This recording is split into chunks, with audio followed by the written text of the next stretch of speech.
Walcourt, en province de Namur, met en avant la culture celtique ce week-end.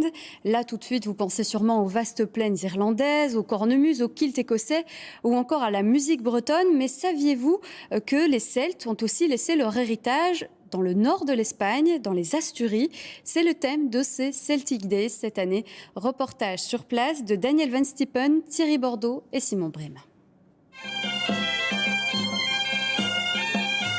Des cornemuses pas comme les autres, celles-ci s'appellent des gaitas et viennent d'Asturie en Espagne, une région aux racines celtiques au même titre que l'Écosse ou la Bretagne. Cette année, les Asturies sont invitées d'honneur au Celtic Days, l'occasion de partager aussi la gastronomie de la région. Qu'est-ce que vous venez de boire là? Alors on boit du cidre asturien, qui est un cidre à base de pommes douces en fait, qui n'est pas pétillant et qui se sert obligatoirement, comme il y a de le faire donc depuis le haut pour qu'il s'oxygène.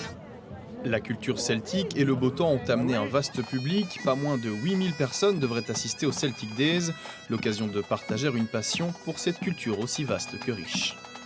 Il y a de quoi boire, il y a de quoi s'amuser, il y a de quoi se mettre dans l'ambiance celtique, puis porter le kilt comme d'habitude. Vous portez le kilt et en dessous rien du tout alors? Ça, c'est pas vos oignons. Au sein du festival aussi, un campement écossais.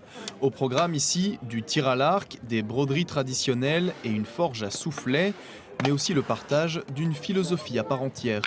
On essaie de montrer un exemple, de montrer une autre façon de pouvoir concevoir la vie, de pratiquer la convivialité, d'avoir un esprit de partage.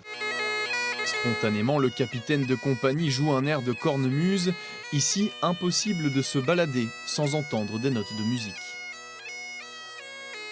La culture celtique, elle est vraiment musicale. Moi, je dis parfois, le bruit ne fait pas de bien, le bien ne fait pas de bruit, mais la musique réconcilie les peuples et la musique fait tant de bonheur et met tout le monde d'accord, quoi. Et puis, pour plus de tranquillité, la harpe celtique était aussi mise à l'honneur dans l'église de Tilchâteau. De quoi finir en douceur une journée pleine de rêveries.